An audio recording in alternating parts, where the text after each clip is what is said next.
program sponsored by Diago Finance.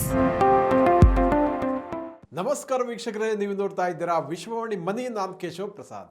ವೀಕ್ಷಕರೇ, ಈ ಹಿಂದಿನ ಸಂಚಿಕೆಯಲ್ಲಿ ಬ್ಯಾಂಕಿಂಗ್ನಲ್ಲಿ ಯಾವ ರೀತಿಯ ಅವಕಾಶಗಳು ಇದೆ, ಅಪಾರ್ಚುನಿಟಿಗಳು ಎಷ್ಟು ಅದ್ಭುತವಾಗಿದೆ ಅನ್ನೋದ್ರ ಬಗ್ಗೆ ಹಿರಿಯ ಬ್ಯಾಂಕರಾದ ಡಾಕ್ಟರ್ ಜೆ.ಎನ್. ಜಗನ್ನಾಥ್ ಅವರು ಸಾಕಷ್ಟು ವಿವರಗಳನ್ನು ನಮ್ಗೆ ಕೊಟ್ಟಿದ್ದಾರೆ. ಅದೇ ರೀತಿ ಅದರ ಮುಂದುವರೆದ ಭಾಗವಾಗಿ ಇವತ್ತಿನ ವಿಶೇಷ ಸಂಚಿಕೆಯಲ್ಲಿ ಅವರು ಹೇಗೆ ಬ್ಯಾಂಕಿಂಗ್ ಎಕ್ಸಾಮ್ ಇರುತ್ತೆ ಅನ್ನೋದ್ರ ಬಗ್ಗೆ, ಅಲ್ಲಿ ಯಾವ ರೀತಿಯ ಪ್ರಶ್ನೆಗಳಿರುತ್ತೆ ಇತ್ಯಾದಿ ವಿಚಾರಗಳ ಬಗ್ಗೆ ನಮಗೆ ಸಾಕಷ್ಟು ಒಳನೋಟಗಳನ್ನು, ಅಮೂಲ್ಯವಾದಂತಹ ಮಾಹಿತಿಗಳನ್ನು ನೀಡಲಿಕ್ಕಿದ್ದಾರೆ. ಬನ್ನಿ ಕಾರ್ಯಕ್ರಮಕ್ಕೆ ಅವರನ್ನು ಬರಮಾಡ್ಕೊಳ್ಳೋಣ. ನಮಸ್ಕಾರ ಜಗನ್ನಾಥ್. ನಮಸ್ಕಾರ ಸರ್. ಈ ಹಿಂದಿನ ಸಂಚಿಕೆ ನಿಜಕ್ಕೂ ಕೂಡ ಬಹಳ ಅದ್ಭುತವಾಗಿತ್ತು. ಯಾವ ರೀತಿಯ ಅವಕಾಶಗಳು ಬ್ಯಾಂಕಿಂಗ್ ಕ್ಷೇತ್ರದಲ್ಲಿ ಇದೆ, ಅದನ್ನು ಕನ್ನಡಿಗರು ಯಾವ ರೀತಿ ಬಳಸ್ಕೊಳ್ಬೇಕು ಅನ್ನೋದ್ರ ಬಗ್ಗೆ ಸಾಕಷ್ಟು ಒಳನೋಟಗಳನ್ನು ತಾವು ಕೊಟ್ಟಿದ್ದೀರಾ. ಅದೇ ರೀತಿ ಇವತ್ತು ಬ್ಯಾಂಕಿಂಗ್ ಎಕ್ಸಾಮ್ ಹೇಗಿರುತ್ತೆ, ಯಾವ ರೀತಿಯ ಪ್ರಶ್ನೆಗಳು ಅಲ್ಲಿರುತ್ತೆ ಇತ್ಯಾದಿ ವಿಚಾರಗಳ ಬಗ್ಗೆ ಹೇಳ್ತೀರಾ ಅಂತ.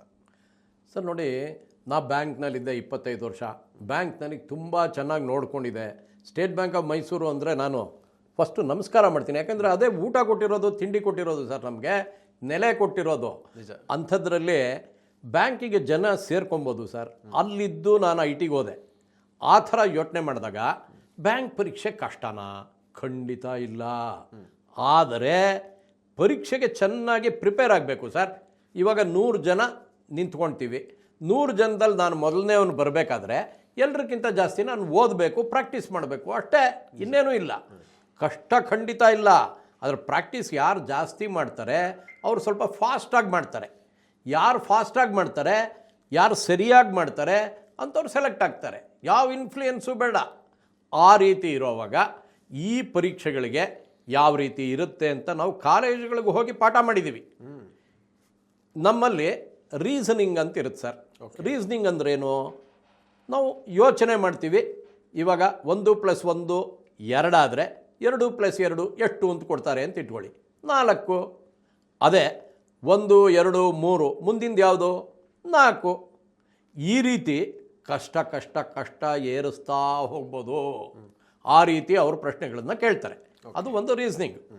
ಎರಡನೇದು ನಂಬರ್ ಲಾಜಿಕ್ ಅಂತೀವಿ, ಗಣಿತ ಅಂತ ಅಂತೀವಿ. ಗಣಿತದಲ್ಲಿ ಏನಿದೆ ಸರ್, ತುಂಬ ಮೇಲ್ಮಟ್ಟದ ಗಣಿತ ಖಂಡಿತ ಕೊಡೋದಿಲ್ಲ.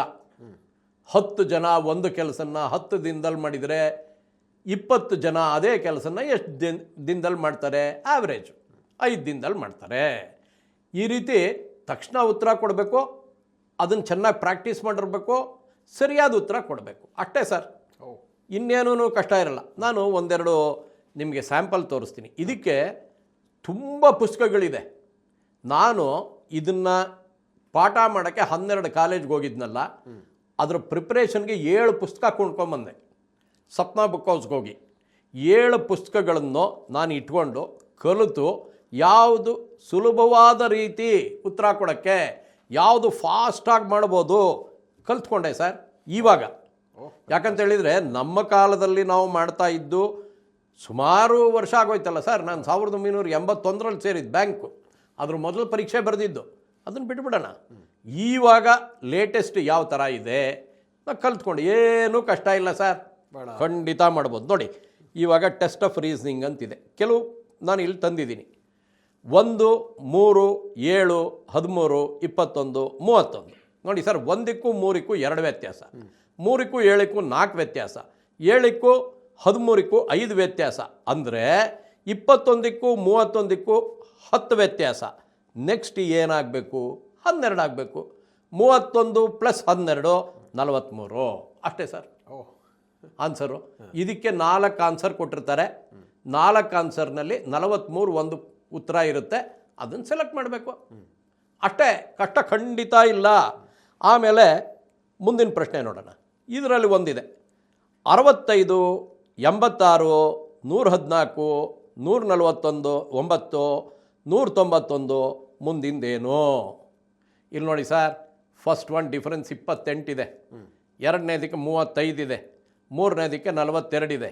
ಎಲ್ಲನೂ 7 3 21, 7 4 28, 7 5 35, 7 6 42, 7 7 49. ಸೊ 191ಕ್ಕೆ 49 ಸೇರಿಸಿದರೆ ಉತ್ತರ 240. ಅಷ್ಟೇ. ಈ ರೀತಿ ತಕ್ಷಣವೇ ನಿಮ್ಗೆ ಯೋಚನೆ ಬರಬೇಕು. ಇವನು 1+1 ಮಾಡಿದಾನ, 1+7 ಮಾಡಿದಾನ, 1-1 ಮಾಡಿದಾನ, ನಿಮಗೆ ತಕ್ಷಣ ಗೊತ್ತಾಗುತ್ತೆ. ಏನಂದರೆ ಕಂಟಿನ್ಯೂಸ್ ಆಗಿ ಮಾಡ್ತಾ ಇದ್ದರೆ ನಾವು 7 ಪುಸ್ತಕ ಮಾಡಿದ ಮೇಲೆ ನನಗೆ ಫುಲ್ ಕಂಟ್ರೋಲ್ ಬಂತು ಸರ್. ಅದಕ್ಕೆ ಎಷ್ಟು ಕಷ್ಟಪಡಬೇಕು? ಪಡಬೇಕು. ಕರೆಕ್ಟ್. ಆ ಪ್ರಾಕ್ಟೀಸ್ ಬಹಳ ಮುಖ್ಯ ಅಂತ. ಭಾಳ ಮುಖ್ಯ. Practice practice practice. ಪಾಸ್ ಆಗಿಬಿಡ್ತೀರ. 4ರಲ್ಲಿ ಒಂದನ್ನು ಆಯ್ಕೆ ಮಾಡಬೇಕು. ಕೆಲವರು ಇನ್ನೂ ಭಾಳ ಬುದ್ಧಿವಂತರು ಇರ್ತಾರೆ ಸರ್. ನೋಡಿದ ತಕ್ಷಣ ಸುಮಾರು ಇದು ಆನ್ಸರ್ ಮಾಡ್ತಾರೆ. ಆ ಥರ ಭಾಳ ಜನ. ಆಮೇಲೆ ನೆಕ್ಸ್ಟು ಇನ್ನೊಂದು ಪ್ರಶ್ನೆ ನೋಡೋಣ. ಈ ಪ್ರಶ್ನೆಯಲ್ಲಿ 2 ಟ್ರಾನ್ಸಿಸ್ಟ್ರು 6 ಟ್ರಾನ್ಸಿಸ್ಟ್ರ್ ಟೋಟ್ಲು 30. ಅಂದರೆ 1 ಟ್ರಾನ್ಸಿಸ್ಟ್ರ್ ಬೆಲೆ ಎಷ್ಟು? 5 ಅಲ್ವಾ? 5 ಅದರ ಬೆಲೆ ಆದರೆ ನೆಕ್ಸ್ಟ್ ಕ್ವಶನ್ನಲ್ಲಿ 2 ಟ್ರಾನ್ಸಿಸ್ಟ್ರ್ ಇಟ್ಟಿದ್ದಾರೆ, ಅಂದರೆ 10 ಆಗೋಯ್ತು. ಇನ್ನು 2 ಚಕ್ಕೋ ಏನೋ ಒಂದು ಇಟ್ಟಿದ್ದಾರೆ, ಅಷ್ಟು ಸೇರಿಸಿದ್ರೆ 20. ಅಂದರೆ ಎಲ್ಲನೂ 5 5 5 5 20. ಮುಂದಿನ ಪ್ರಶ್ನೆಯಲ್ಲಿ 13 ಅಂತ ಉತ್ತರ ಕೊಟ್ಟಿದ್ದಾನೆ, ಒಂದು ಚೆಕ್ ಇಟ್ಟಿದ್ದಾನೆ, ಅಂದರೆ ಅದು 5 ಅಂತ ನಾವು ಕಂಡಿಡ್ಕೊಂಡಿದ್ದೀವಿ. ಮಿಕ್ಕಿದ್ದೆಷ್ಟು? 8. 8ಕ್ಕೆ 4 ಪ್ಲೇನ್ ಇಟ್ಟಿದ್ದಾನೆ. 4 ಪ್ಲೇನ್ 8 ಆದರೆ 1 ಪ್ಲೇನ್ ಎಷ್ಟು? 2 ಅಲ್ವಾ? ಹಾಗಾದರೆ 1 ಟ್ರಾನ್ಸಿಸ್ಟ್ರು, 1 ಚೆಕ್ಕು, 1 ಪ್ಲೇನು ಕೆಳಗಡೆ ಕೊಟ್ಬಿಟ್ಟು ಪ್ಲಸ್ಸು ಎಲ್ಲ ಹಾಕಿದ್ದಾನೆ. ಎಷ್ಟು ಅಂತ ಕೇಳ್ತಾನೆ. ತುಂಬ ಸುಲಭವಾಗಿ ಉತ್ತರ ಕೊಡ್ಬೋದು. ಇಲ್ಲಿ ಬಹಳ ಮುಖ್ಯ ಏನು ಅಂತ ಹೇಳಿದರೆ 5 + 5 10 +2 12 ಉತ್ತರ ಅಲ್ಲ. 5 + 5 × 2 10 ಉತ್ತರ 15. ಉತ್ತರ ನೋಡೋಣ 15. ಆ ಥರ ಇಲ್ಲಿ ಏನು ಮಾಡಿದ್ದಾನೆ? ಎಲ್ಲದರಲ್ಲೂ ಪ್ಲಸ್ ಕೊಟ್ಟಿದ್ದಾನೆ, ಇಲ್ಲಿ ಇಂಟು ಕೊಟ್ಟಿದ್ದಾನೆ. ಅಷ್ಟು ಅಬ್ಸರ್ವ್ ಮಾಡಿಬಿಟ್ರೆ ನೀವು ರೀಸನಿಂಗ್ ಅಷ್ಟೇ, ಇನ್ನೇನು ಮಾಡಬೇಕಾಗಿಲ್ಲ. ಇವೆಲ್ಲ ನಿಜವಾಗ್ಲೂ 10ನೇ ಕ್ಲಾಸ್ಗಿಂತ ನನ್ನ ಮೊಮ್ಮಗಳು 5ನೇ ಕ್ಲಾಸ್ನವಳು ಇಂಥವೆಲ್ಲ ಮಾಡ್ತಾ ಇರ್ತಾಳೆ. ಯಾಕಂದರೆ ಅಂಥವ್ರಿಗೆ ಇದಿರೋದು. ಇನ್ನೂ ದೊಡ್ಡವ್ರಿಗೆ ಚಿತ್ರಗಳು ಕೊಟ್ಟು ಎಲ್ಲ ಮಾಡಲ್ಲ. ಯಾವುದು 10ನೇ ಕ್ಲಾಸ್ನಲ್ಲಿ ನಾನು ಚಿತ್ರಗಳು ನೋಡೇ ಇಲ್ಲ. ರೀಸನಿಂಗ್ ನೀವು ಮೊದಲಿಂದ ಏನು ಬೆಳೆಸ್ಕೊಂಬಂದಿದ್ದೀರಾ, ನಿಮಗೆ ರೀಸನಿಂಗ್ ಹೆಂಗಿದೆ ಅಷ್ಟೇ ಸರ್. ಇವಾಗ ಮುಂದಿನ ಪ್ರಶ್ನೆ ತೊಗೊಳ್ಳೋಣ. ಮುಂದಿನ ಪ್ರಶ್ನೆಯಲ್ಲಿ ಒಂದು ಸರ್ಕಲ್ ಹಾಕ್ಬಿಟ್ಟಿದ್ದಾರೆ. ಆ ಸರ್ಕಲ್ನಲ್ಲಿ ಡಿವೈಡ್ ಮಾಡಿದ್ದಾರೆ ಎಲ್ಲ ಕಡೆ. 13 + 7 20, 12 + 8 20, 15 + 5 20. ಹಾಗಾದರೆ 11 ಪ್ಲಸ್ ಏನು? 9 ಹಾಕಿದ್ರೆ 20 ಆಗುತ್ತೆ. 9 ಹಾಕ್ಬಿಟ್ರೆ ಉತ್ತರ. ಸಿಂಪಲ್ ಇದೆ. ತುಂಬ ಸಿಂಪಲ್ಲು ಸರ್. ಗೊತ್ತಾದ ಮೇಲೆ ಅದ್ರ ಮೊದಲು ಕಷ್ಟವೇ.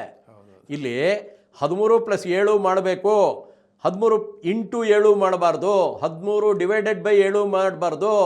ಇವೆಲ್ಲ ಯೋಚನೆ ಮಾಡಬೇಕಾದ್ರೆ ಪ್ರಾಕ್ಟೀಸು. ಹಿಂಗೆ ಕೊಟ್ಟ ತಕ್ಷಣ ಪ್ರಾಕ್ಟೀಸ್ ಪ್ರಕಾರ ಅದೇ ಆ ಥರ. ಇವಾಗ ನೆಕ್ಸ್ಟ್ ಪ್ರಶ್ನೆ 4 2 6 2 96 ಅಂತ ಬಂದಿದೆ. 4 × 2 8, 8 48, 48 × 2 96. ಅದೇ ಉತ್ತರ. ಇನ್ನೊಂದರಲ್ಲಿ 1 × 5 ಯಾವುದರಿಂದ ಒಂದನ್ನು ಗುಣಿಸಿದ್ರು ಅದೇ ನಂಬರೇ 5. 5 × 5 25, 25 × 3 75, 75 ಕೊಟ್ಟಿದ್ದಾನೆ. ನೋಡಿ ಸರ್, ಇವಾಗ 5 × 5 ಎಷ್ಟು ಅಂತ ಯೋಚನೆ ಮಾಡಬಾರ್ದು, ಫಾಸ್ಟಾಗಿರಬೇಕು. 5 5 25 ಕನ್ನಡದಲ್ಲೇ ಬರುತ್ತೆ ಸರ್. ನೀವು ಕೇಳಿದಿರಿ ಭಾಷೆ ಮುಖ್ಯನಾ? ಅಲ್ಲ. ನಾ ಕನ್ನಡ ಮೀಡಿಯಮ್ನಲ್ಲೇ ಓದಿದ್ದು. ನಾವೆಲ್ಲ 5 × 5 ಕಲ್ತಿದ್ದು. ನಾವು 5 5 25 ಕಲ್ತಿಲ್ಲ. ನಾವು 5 5 25 ಕಲ್ತಿರೋದು. ಆದರೆ ಏನು ಕಷ್ಟ ಆಗಲ್ಲ, ಎಲ್ಲ ಒಂದೇ. ಇವಾಗ ನೆಕ್ಸ್ಟು ಏನು ಉತ್ತರ? 0. ಯಾಕಂತ ಹೇಳಿದರೆ ಅಲ್ಲಿ 0 ಇದೆ. ಯಾವುದೇ ನಂಬರ್ನ 0ಇಂದ ಮಲ್ಟಿಪ್ಲೈ ಮಾಡಿದರೂ 0ನೇ. ಅದರಿಂದ ಆನ್ಸರ್ 0 ಅಷ್ಟೇ. ಇಲ್ಲಿ ರೀಸ್ನಿಂಗ್ ಏನು? ಇಂಟು 0 ಅದೇ ರೀಸ್ನಿಂಗು. ಇನ್ನು ನೆಕ್ಸ್ಟ್ ಪ್ರಶ್ನೆ ತೊಗೊಳ್ಳೋಣ.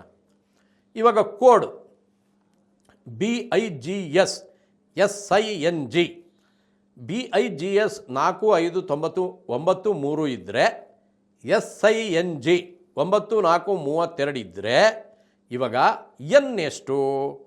ಇವಾಗ ನಾವೇನು ಮಾಡ್ತೀವಿ ಗೊತ್ತಾ ಸರ್?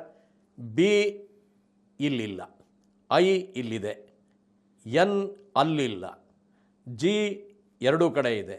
ಸೊ ಎರಡೂ ಕಡೆ ಇರೋದನ್ನು ಬಿಟ್ಟುಬಿಟ್ರೆ ಈ 9432ರಲ್ಲಿ 4593 ಕಂಪೇರ್ ಮಾಡಿದಾಗ ಎರಡನೇ ನಂಬರ್ ಮಾತ್ರನೇ ಅಲ್ಲಿ 4 5 93ರಲ್ಲಿಲ್ಲ ಎನ್, ಹಾಗಾದರೆ 2. ಇಷ್ಟೇ ಸರ್ ರೀಸ್ನಿಂಗ್. ಇಷ್ಟಕ್ಕೆ ಬರಬೇಕಾದ್ರೆ ಇದನ್ನು ಒಂದು 10 ಸಲ ಮಾಡಿದರೆ ಬೇರೆ ಅವನು ಏನೇ ಕೊಟ್ಟರು 1 ಸೆಕೆಂಡ್ನಲ್ಲಿ ಮಾಡಿಬಿಡ್ಬೋದು ಸರ್. ಕರೆಕ್ಟ್. ಇದನ್ನು ನೋಡಿದ ತಕ್ಷಣ 2 ಆನ್ಸರ್ ಮುಂದೊಟ್ಟೋಗ್ಬೋದು. ಆ ಥರ ಇವಾಗ ಇಷ್ಟು ನಾನು ರೀಸ್ನಿಂಗ್ ಹೇಳಿದೆ. ಈ ಥರದ್ದು ಸುಮಾರು ನಿಮಗೆ 35 ಮಾರ್ಕ್ಸ್ ಇರುತ್ತೆ ಅಂತ ಇಟ್ಕೊಳ್ಳೋಣ. ಅಷ್ಟು ಮುಗಿಯುತ್ತೆ. ಆಮೇಲೆ ನಂಬರ್ ಲಾಜಿಕ್. ನಂಬರ್ನಲ್ಲಿ ಅರ್ಥಮೆಟಿಕ್ಸ್. ಇವಾಗ ನೋಡಿ ಸರ್, ಸ್ಕ್ವೇರ್ ರೂಟು ಹೇಗೆ ಈಸಿಯಾಗಿ ಕಂಡುಹಿಡಿಬೇಕು. 444 ಇಂಟು 444 ಕ್ಯಾಲ್ಕುಲೇಟರ್ ಇಲ್ಲದೆ ಮಾಡೋದು ನಿಧಾನ ಆಗುತ್ತೆ. ಅದಕ್ಕೇ ಕೆಲವು ರೀತಿಗಳಿದೆ ನೋಡಿ ಸರ್. 1 ಇಂಟು 1 ಅಂದರೆ 1, 2 ಇಂಟು 2 ಅಂದರೆ 4, 5, ಆಮೇಲೆ 3 ಇಂಟು 3 ಅಂದರೆ 9. ಇದನ್ನು ಫಸ್ಟು ಬರ್ಕೊಬೇಕು 1ರಿಂದ 10 ತನಕ ಯಾವ್ಯಾವ ನಂಬರ್ ಬರುತ್ತೆ ಅಂತ. ಕೆಲವು ನಂಬರಿಂದ ಎಂಡ್ ಆದರೆ ಅದು ಸ್ಕ್ವೇರ್ ರೂಟ್ ಇರೋದೇ ಇಲ್ಲ. ಇದನ್ನು ನಾವು ಅರ್ಥ ಮಾಡ್ಕೊಬೇಕು. ಅದನ್ನು ಅರ್ಥ ಮಾಡ್ಕೊಂಬಿಟ್ರೆ ನಾವು ಬರಿತಾ ಹೋಗ್ಬೋದು. ಯಾವ್ಯಾವ್ದು ರಿಪೀಟ್ ಆಗುತ್ತೆ ಕೆಲವು ನೋಡಿ. ಇವಾಗ 4 4 16, 6 6 36, 6 ಎಂಡಾದರೆ 4ರಿಂದ ಎಂಡಾಗಿರೋದು ಇರ್ಬೋದು, 6ರಿಂದ ಎಂಡಾದರೂ ಇರ್ಬೋದು. ಅಲ್ಲಿ ವ್ಯತ್ಯಾಸ ಬರುತ್ತೆ. ಈ ರೀತಿ ನಾವು ಯೋಚನೆ ಮಾಡಿದರೆ ನೋಡಿದ ತಕ್ಷಣ ಹೇಳ್ಬೋದು ಉತ್ತರ. ಇವಾಗ ನೋಡಿ ನಾ ಹೇಳ್ತೀನಿ. ಇವಾಗ ಸ್ಕ್ವೇರ್ ರೂಟ್ ಕಂಡುಹಿಡಿಬೇಕಾದ್ರೆ ಏನು ಮಾಡಬೇಕು? ಫಸ್ಟ್ ಸ್ಟೆಪ್ ಏನು ಮಾಡಬೇಕು? ಲಾಸ್ಟ್ ಡಿಜಿಟ್ ಎಷ್ಟು ನೋಡಬೇಕು. 2 3 0 4ರಲ್ಲಿ 4 ಲಾಸ್ಟ್ ಡಿಜಿಟ್ಟು. ಸೊ ನಾವೇನು ಮಾಡಬೇಕು? ಇದು 2ರಲ್ಲಿ ಇಲ್ಲ 8ರಲ್ಲಿ ಹೋಗುತ್ತೆ. 2 2 4 ಸರ್, 8 8 64. ಸೊ 4ರಿಂದ ಕಡೆ ಇದ್ದರೆ ಅದು ಯಾವಾಗಲೂ 2 ಅಥವಾ 8ರಿಂದ ಇರಬೇಕು. ನೆಕ್ಸ್ಟ್ ನಂಬರ್ ಇವಾಗ ಶುರು ಆಗೋದು 2 ಅಥವಾ 8 ಅಂತ ಗೊತ್ತಾಯಿತು. ಕಡೆದು ಮಿಕ್ಕಿದ ಹೆಂಗೆ? ಅದಕ್ಕೆ ಫಸ್ಟ್ 2 ಡಿಜಿಟ್ಸ್ ಇರುತ್ತಲ್ಲ ಸರ್, ಇಲ್ಲಿ 23 ಇದೆ. 23ಕ್ಕೆ 4 ಇಂಟು 4 ಅಂದರೆ 16, 5 ಇಂಟು 5 ಅಂದರೆ 25. ಇವೆರಡರ ಮಧ್ಯೆ 23 ಇದೆ. ಸೊ ಲೋಯರ್ ಯಾವುದು ಸರ್? 4. ಹೈಯರ್ ಯಾವುದು ಸರ್? 5. ಸೊ ನಾವೇನು ಮಾಡ್ತೀವಿ? 4 ಇಂಟು 4 16, 5 ಇಂಟು 5 25, ಈ ಥರ ತೊಗೊಂಡು ನಿಯರೆಸ್ಟ್ ಸ್ಕ್ವೇರ್ ಯಾವುದು? 4 5. ಸೊ ಇವಾಗ ಲೋಯರ್ ಅಂದರೆ 4 ಅಲ್ವಾ, ಅದರಿಂದ ನಾವು 4 ಅಂತಲೇ ಡಿಸೈಡ್ ಮಾಡ್ಕೊಂಡ್ಬಿಡ್ತೀವಿ. ಸೊ ಆ ನಂಬರು 42 ಆಗಬೇಕು, ಇಲ್ಲ 48 ಆಗಬೇಕು. 4 ಅಥವಾ 6 ಬಿಟ್ಟು ಇನ್ಯಾವುದು ಇಲ್ಲ ಅಂತ ಮೊದಲೇ ಡಿಸೈಡ್ ಮಾಡಿದ್ವಿ. ಸೊ 4 ಬರ್ಕೊಂಡ್ಬಿಟ್ವಿ. ಎರಡನೇ ನಂಬರ್ ಏನು? ಅದು 42 ಆಗಬೇಕು, ಇಲ್ಲ 48 ಆಗಬೇಕು, ಅಷ್ಟೇ. ಇವಾಗ 42 48ರಲ್ಲಿ ಈ 4 4 16 ಇದೆ ಅಲ್ವಾ, ಆಮೇಲೆ 5 5 25 ಇದೆ. ಇವಾಗ 23 4ಕ್ಕಿಂತ ಜಾಸ್ತಿ, 4ಕ್ಕಿಂತ ಕಮ್ಮಿ, ಈ ಥರ ತೊಗೊಳ್ತೀವಿ. ಫಸ್ಟ್ 2 ಡಿಜಿಟ್ಸ್ 23, 20ಕ್ಕಿಂತ ಕಮ್ಮಿ ಇದ್ದರೆ 42, ಅದು 20ಕ್ಕಿಂತ ಜಾಸ್ತಿ ಇದ್ದರೆ 48. 20 ಹೆಂಗೆ ಬಂತು? 4 ಇಂಟು 5. ಲೋಯರ್ 4, ಹೈಯರ್ 5, ಅವೆರಡನ್ನು ಮಲ್ಟಿಪ್ಲೈ ಮಾಡಿದರೆ 20. 20 ಆ ಮೊದಲು 2 ನಂಬರ್ಗಿಂತ ಜಾಸ್ತಿನಾ ಕಮ್ಮಿನಾ? ಜಾಸ್ತಿ, ಆದ್ದರಿಂದ 48. ಇದು ನಾನು ಎಕ್ಸ್ಪ್ಲೇನ್ ಮಾಡೋವಾಗ, ನಾನು ಅರ್ಥ ಮಾಡಿಕೊಂಡು ಎಕ್ಸ್ಪ್ಲೇನ್ ಮಾಡೋವಾಗ ನಿಮಗೆ ಎಷ್ಟು ಹೊತ್ತಾಗತ್ತಪ್ಪ ಅನಿಸುತ್ತೆ. ನನಗೆ ಹಿಂಗೆ ತೋರಿಸಿದ ತಕ್ಷಣವೇ 2 3 0 4 ನಾನು ತಕ್ಷಣವೇ ಡಿಸೈಡ್ ಮಾಡ್ಕೊಂಡು ಆನ್ಸರ್ ಹಾಕ್ಬಿಡ್ತೀನಿ. ಯಾಕೆಂದರೆ ಪ್ರಾಕ್ಟೀಸ್ ಮಾಡ್ಕೊಂಡಿದ್ದೀನಿ. ಅದೇ ನಂಬರ್ ಕೊಡಬೇಕಾಗಿಲ್ಲ, ನೀವು ಯಾವುದೇ ನಂಬರ್ ಕೊಟ್ಟರು ನಾನು ಪ್ರಾಕ್ಟೀಸ್ ಮಾಡಿದರೆ ಆಗತ್ತೆ. ನಾನು ಈ 7 ಪುಸ್ತಕಗಳು ಓದೋದ್ರ ಮೊದಲು ಸಿಕ್ಕಾಪಟ್ಟೆ ಕಷ್ಟಪ್ಪ, ನನಗಾಗಲ್ಲ ಅಂತ ಅಂದ್ಕೊಂಡಿದ್ದೆ. 7 ಪುಸ್ತಕ ಒಂದೇ ಸಮ ಮಾಡ್ತಿದ್ದೆ. ನನ್ನ ಹೆಂಡತಿ ಕೇಳಿದ್ರು, ಏನು ರೀ ನೀವು ಒಳ್ಳೆ ಸ್ಟೂಡೆಂಟ್ ಆಗಿಬಿಟ್ಟಿದ್ದೀರಾ, ಮೊಮ್ಮಕ್ಕಳು ಓದೋದ್ರ ಬದಲು ನೀವು ಓದ್ತಿದ್ದೀರಾ ಅಂತ. ಓದಿದ ಮೇಲೆ ತುಂಬ ಸುಲಭ ಅನ್ನಿಸ್ಬಿಡ್ತು ಸರ್. ಯಾರೇ ಆಗಲಿ ಮಾಡ್ಬೋದು. ನಾ ಹೇಳಿದ್ನಲ್ಲ, ನಮ್ಮಂಥ ಕನ್ನಡ ಮೀಡಿಯಮ್ನವರೇ ಮಾಡೋವಾಗ ನಿಮ್ಮಂಥ ಇಂಗ್ಲೀಷ್ ಮೀಡಿಯಮ್ನವ್ರಿಗೆ ತುಂಬ ಸುಲಭ ಸರ್.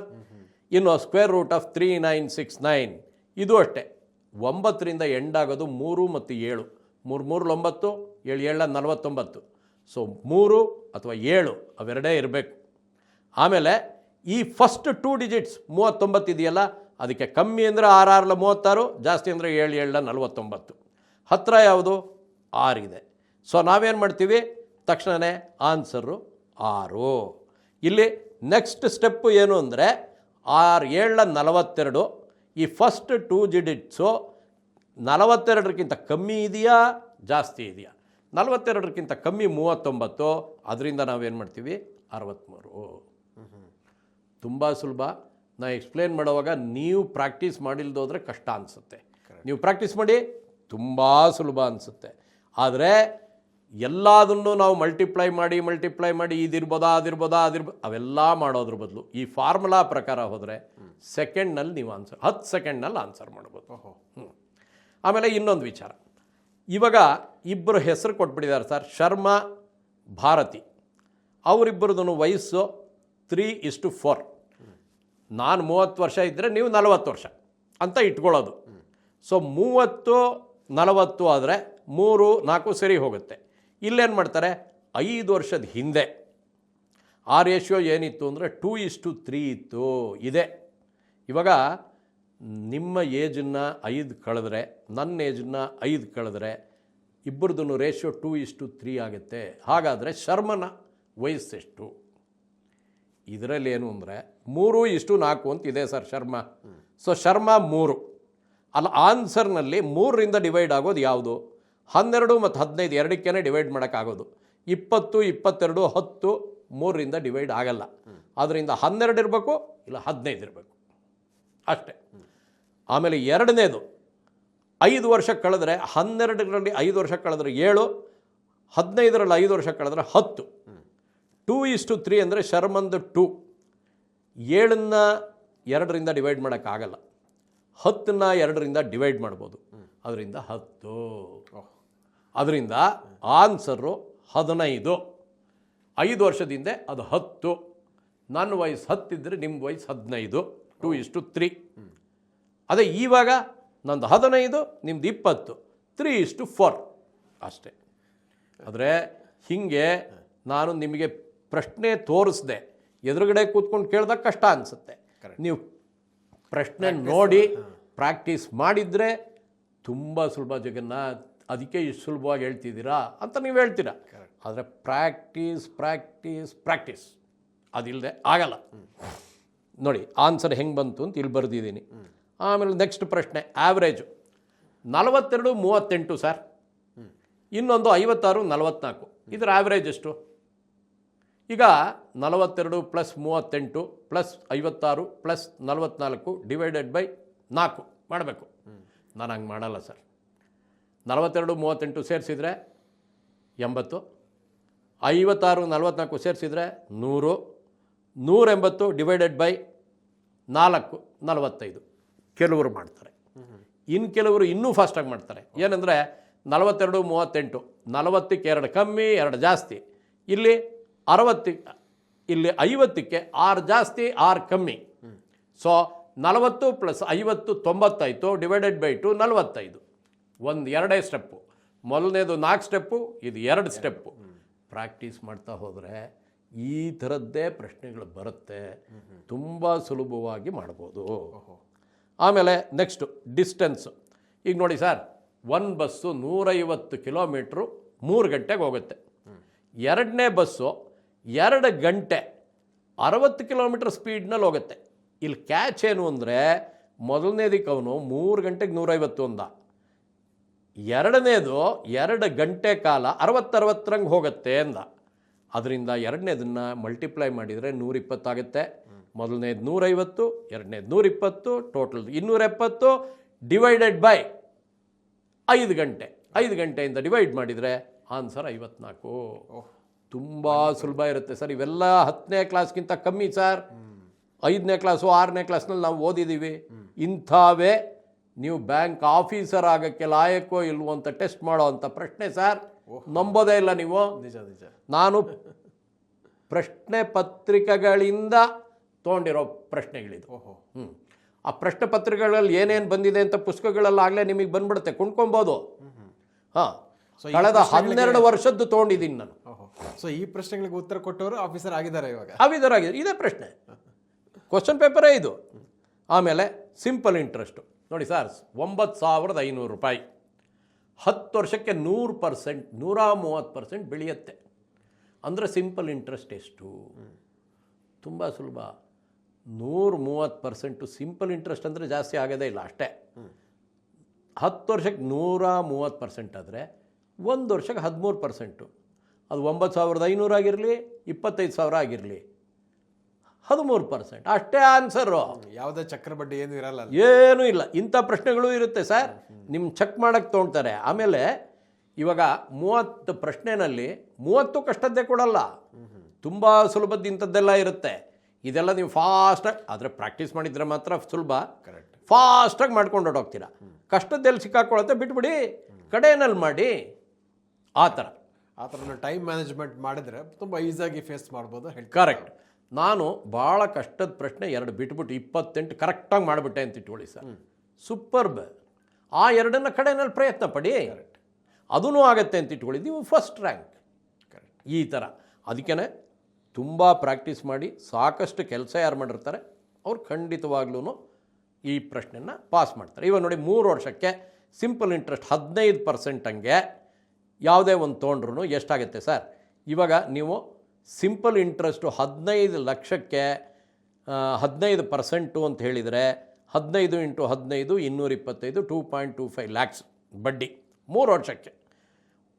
ಅದನ್ನು ನೀವು ಕಾಂಪೌಂಡ್ ಮಾಡಿದರೆ ಅದರ ಹತ್ತಿರ ಇರೋದು 2.36, 3.38, 4.87, 7.81 ಎಲಿಮಿನೇಟ್ ಮಾಡಿಬಿಟ್ಟು 2.36 ಬರೆದು ಬಿಡ್ಬೋದು. ಫುಲ್ ಕ್ಯಾಲ್ಕುಲೇಟ್ ಮಾಡಬೇಕಾಗೇ ಇಲ್ಲ. Common sense sir, which is most uncommon. ಕಷ್ಟ, ಸಾಮಾನ್ಯ ಜ್ಞಾನ ಕಷ್ಟ. ಅದು ಬೆಳೆಸ್ಕೊಂಡ್ರೆ ಪ್ರಾಕ್ಟೀಸ್ ಮಾಡಿ ತುಂಬ ಸುಲಭವಾಗಿ ಮಾಡ್ಬೋದು. ಈಗ ನೆಕ್ಸ್ಟು ಡಿಸ್ಕೌಂಟ್ ನೋಡಿ ಸರ್, 25,000ನ್ನು 18,000ಕ್ಕೆ ನಂಗೆ ಕೊಡ್ತಿದ್ದಾರೆ. ವ್ಯತ್ಯಾಸ ಎಷ್ಟು ಸರ್? 7,000. 25,000ಕ್ಕೆ 7,000 ಆದರೆ ಎಷ್ಟು ಪರ್ಸೆಂಟ್ ಆಯಿತು ಸರ್ ಡಿಸ್ಕೌಂಟು? ನಾ ಹೆಂಗೆ ಗೊತ್ತಾ ಲೆಕ್ಕ ಹಾಕ್ತೀನಿ? 25,000 × 4 100 ಅಲ್ವಾ ಸರ್? So 7 × 4 28 answer. ಈ ತಕ್ಷಣಕ್ಕೆ ಹಂಗೆ ಹೊಳಿಬೇಕು, ಅದು ಬಿಟ್ಕೊಂಡು ಲೆಕ್ಕ ಹಾಕ್ತಾ ಕೂತ್ಕೊಂಡ್ರೆ ತಪ್ಪಾಗತ್ತೆ. ನೋಡಿ ಸರ್, 25, 50, 10 ಇಂಥವೆಲ್ಲ ಬಂದಾಗ 100ಕ್ಕೆ ತೊಗೊಂಡ್ಬಿಡ್ತೀನಿ ನಾನು.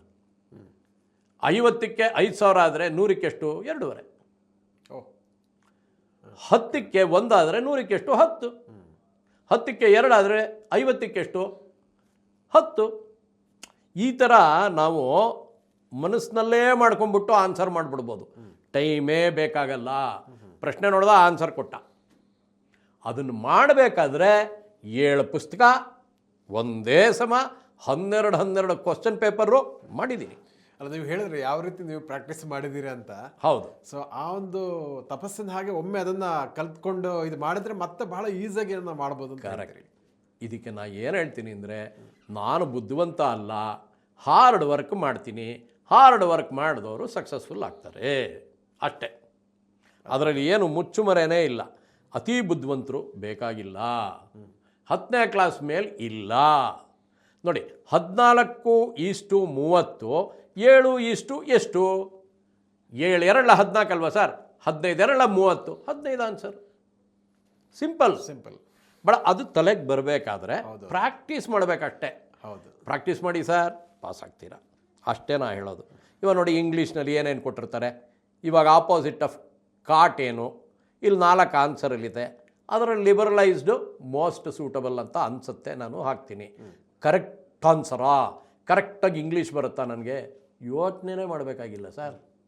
ಆಮೇಲೆ ಇಲ್ಲಿ ನೋಡಿ, ಪ್ರಿಪೋಸಿಷನ್ಸು ಆಫು, ಇನ್ನು, ಟು, ಫಾರು, ವಿತ್ತು, ಇವೆಲ್ಲ ಪ್ರಾಕ್ಟೀಸ್ ಮಾಡಿಕೊಂಡ್ರೆ ಸಾಕು ಸರ್. ರೆನಿನ್ ಮಾರ್ಟಿನ್ ಇದೆಯಲ್ಲ ಸರ್, ಅದನ್ನ ಹಿಡ್ಕೊಂಡು ಪ್ರಿಪೋಸಿಷನ್ ಕಲೆಕ್ಟ್ ಮಾಡ್ಕೊಳ್ತಾ ಹೋದ್ರೆ ಪಾಸ್ ಆಗ್ತೀವಿ ಸರ್. ಭಾಳ ಫೇಮಸ್ ಗ್ರಾಮರ್ ಬುಕ್ ಅದು. ಹೌದು, ನಮ್ಮ ಕಾಲದಲ್ಲೂ ಅದೇ, ಇವತ್ತಿಗೂ ಅದೇ. ನೋಡಿ, ಇವೆಲ್ಲ ಪ್ರಿಪೋಸಿಷನ್ನೇ. ಫ್ರಮ್ ಯಾವಾಗ ಹಾಕಬೇಕು, ಬಿಹೈಂಡ್, ತುಂಬ ಸಿಂಪಲ್ ಆಗಿದೆ. ಇಲ್ಲಿ ನೋಡಿ, ಮಿಸ್ಚಿವಸ್, ಬಾಯ್ ಮಿಸ್ಚಿವಸ್. ಇಲ್ಲಿ ಸಿನಾನಿಮ್ಸು ಸರ್, ಸೇಮ್ ಹೇಗೆ ಬರುತ್ತೆ? ಏನು ಶೇಕ್ಸ್ಪಿಯರು ಮ್ಯಾಕ್ಬೆತ್ನಲ್ಲಿ ಬರೀತಾನೆ, ಪ್ರೊಕ್ಯಾಸ್ಟಿನೇಷನ್. ಹ್ಯಾಮ್ಲೆಟ್ನಲ್ಲಂತೂ ಅವನು ಮಗ ಯಾರು ಕೊಂದಿರ್ತಾರೆ ಅಂತ ಗೊತ್ತಿರುತ್ತೆ, ಆದರೂ ಪೋಸ್ಟ್ಪೋನ್ ಮಾಡ್ತಾ ಹೋಗ್ತಾನೆ. ಅವ್ನು procrastination was the main problem ಅಂತ ಬರೀತಾನೆ. ಪ್ರೊಕ್ಯಾಸ್ಟಿನೇಷನ್ ಅಂದ್ರೇನು? ಪೋಸ್ಟ್ಪೋನ್ ಮಾಡೋದು. ಅಂಥ ದೊಡ್ಡ ಪದ ಇರಲ್ಲ ಸರ್. ಆರಾಮಾಗಿ ಕೂಲಾಗಿ ತಿಳ್ಕೊಳ್ಳೋ ಅಂಥವೇ ಇರುತ್ತೆ. Shakespearean what is done cannot be undone, the whole of perfumes of Arabia cannot clean the hand, ಈ ಥರ ಇಂಗ್ಲೀಷ್ ಎಲ್ಲ ಇರಲ್ಲ ಸರ್. ಬೇಡ. ತುಂಬ ಸುಲಭವಾದ ಇಂಗ್ಲೀಷು. ನಾವು ಕನ್ನಡ ಮೀಡಿಯಮ್ನವ್ರು ಏನು ಕಲ್ತಿದ್ದೀವಿ ಅಷ್ಟು ಸಾಕು ಸರ್, ಪಾಸ್ ಆಗ್ಬೋದು. ಬ್ಯಾಂಕ್ ಆಫೀಸರ್ ಎಕ್ಸಾಮಿನೇಷನ್ನು ಖಂಡಿತ ಪಾಸ್ ಆಗ್ಬೋದು. ಆದರೆ ಪ್ರಾಕ್ಟೀಸ್ ಪ್ರಾಕ್ಟೀಸ್ ಪ್ರಾಕ್ಟೀಸ್. ನೋಡಿ ಸರ್, ಕಡೆಯಲ್ಲಿ ನಾನು ನಮ್ಮ ಸ್ನೇಹಿತರದು ನಂಬರ್ ಕೊಟ್ಟಿದ್ದೀನಿ, ರಮೇಶ್ ಬಾಬು ಅಂತ. ನಾನು, ರಮೇಶ್ ಬಾಬು, ಪ್ರಕಾಶು 3 ಜನ ಸೇರಿ ಯಾವುದೇ ಕಾಲೇಜ್ನಲ್ಲಿ ಕರೆದ್ರೂ ಬಂದು ಪಾಠ ಮಾಡೋಕ್ಕೆ ರೆಡಿಯಾಗಿದ್ದೀವಿ. ಯಾರಿಗೆ ಆಸಕ್ತಿ ಇದ್ದರೂ ಉಪಯೋಗಿಸ್ಕೊಬೋದು ಸರ್. ಖಂಡಿತ ತಾವು ಇದನ್ನು ಎಲ್ರಿಗೂ ಮುಟ್ಸಿದ್ರೆ, ಕನ್ನಡದವರು ಜಾಸ್ತಿ ಜನ ಕೆಲಸ ಸಿಕ್ಕು ಬ್ಯಾಂಕ್ ಸೇರಿಕೊಂಡ್ರೆ ನನಗೆ ಭಾಳ ಸಂತೋಷ ಆಗುತ್ತೆ ಸರ್. ಅಷ್ಟೇ ನನ್ನ ಆಸೆ. ಖಂಡಿತವಾಗಿ ಕೂಡ ನಮ್ಮ ಉದ್ದೇಶ ಕೂಡ ಅದೇ ಆಗಿತ್ತು. ಯಾಕಂದರೆ ಈ ಥರ ವಿಚಾರಗಳು ಬ್ಯಾಂಕಿಂಗ್ ಎಕ್ಸಾಮಿನೇಷನ್ ಎಷ್ಟು ಈಸಿಯಾಗಿ ಫೇಸ್ ಮಾಡ್ಬೋದು, ಜೊತೆಗೆ ಇದನ್ನು ಪ್ರಾಕ್ಟೀಸ್ ಮಾಡಿದರೆ ಈ ಲೀಲಾಜಾಲವಾಗಿ ಹೇಗೆ ಮಾಡ್ಬೋದು ಅನ್ನೋದ್ರ ಬಗ್ಗೆ ಭಾಳ ಸುದೀರ್ಘವಾಗಿ ಅಂಕಿ ಅಂಶಗಳ ಉದಾಹರಣೆಗಳ ಸಮೇತ ನಮ್ಮ ವೀಕ್ಷಕರಿಗೆ ತಿಳಿಸ್ಕೊಟ್ಟಿದ್ದೀರಿ. ಖಂಡಿತವಾಗಿ ಕೂಡ ಇದು ಐ ಓಪನರ್ ಸೆಷನ್ ಅಂತ ನಾನು ಅಂದ್ಕೊಂಡಿದ್ದೆ. ಯಾಕಂದರೆ ಅನೇಕ ಮಂದಿ ಬಹಳ ಟಫ್ ಇರ್ಬೋದು ಏನು ಅನ್ನುವಂಥ ಒಂದು ಗೊಂದಲದಲ್ಲಿ ಇರ್ತಾರೆ. ಪಾಪ ಅದು ಅವರ ತಪ್ಪು ಅಂತಲ್ಲ, ಅವರ ಅರಿವಿನ ಕೊರತೆಯಿಂದಾಗಿ ಕೂಡ ಆಗಿರ್ಬೋದು. ಸೊ ಅವರಿಗೆ ಬಹಳ ಪ್ರತ್ಯಕ್ಷ ಉದಾಹರಣೆಗಳ ಸಮೇತ ತಾವು ಹೇಳಿದ್ರಿ, ಪ್ರಾಕ್ಟೀಸ್ ಮಾಡಿದರೆ ಬ್ಯಾಂಕಿಂಗ್ ಎಕ್ಸಾಮಿನೇಷನ್ ಪಾಸ್ ಮಾಡುವಂಥದ್ದು ಕಷ್ಟ ಅಲ್ಲ ಅನ್ನುವಂಥದ್ದು. ಎರಡನೇದಾಗಿ 10ನೇ ಕ್ಲಾಸ್ ಓದಿದವರೆಗೂ ಕೂಡ ಆ ಮಟ್ಟದ ಪರೀಕ್ಷೆಗೆ ಮಾತ್ರ ಇರುತ್ತೆ, ಅಲ್ಲಿನವರೆಗಿನ ನಾಲೆಜಿನ ಆಧಾರದಲ್ಲಿ ಇರುವಂಥದ್ದು ಅನ್ನೋದನ್ನು ರೀಸನಿಂಗ್ ಮೂಲಕ ತಾವು ಅದನ್ನು ಹೇಗೆ ಮಾಡ್ಬೋದು, ರೀಸನಿಂಗ್ ಕಲಿಯೋದ್ರ ಮೂಲಕ ಭಾಳ ಈಸಿಯಾಗಿ ಇದನ್ನು ಭೇದಿಸ್ಬೋದು ಅದ್ರ ಬಗ್ಗೆ ಸಾಕಷ್ಟು ಉಪಯುಕ್ತವಾದ ಮಾಹಿತಿಯನ್ನು ನಮ್ಮ ವೀಕ್ಷಕರಿಗೆ ತಿಳಿಸಿಕೊಟ್ಟಿದ್ದೀರಾ. ಅದಕ್ಕಾಗಿ ಧನ್ಯವಾದಗಳು. ಧನ್ಯವಾದಗಳು ವೀಕ್ಷಕರೇ, ಇಂತಹ ಮತ್ತಷ್ಟು ಉಪಯುಕ್ತ ವಿಡಿಯೋಗಳಿಗೆ ವಿಶ್ವವಾಣಿ ಮನಿ ಯೂಟ್ಯೂಬ್ ಚಾನಲನ್ನು ವೀಕ್ಷಿಸಿ, ಸಬ್ಸ್ಕ್ರೈಬ್ ಮಾಡಿ ಅಂತ ಕೇಳ್ಕೊಳ್ತಾ ಇದ್ದೀನಿ. ವಂದನೆಗಳು.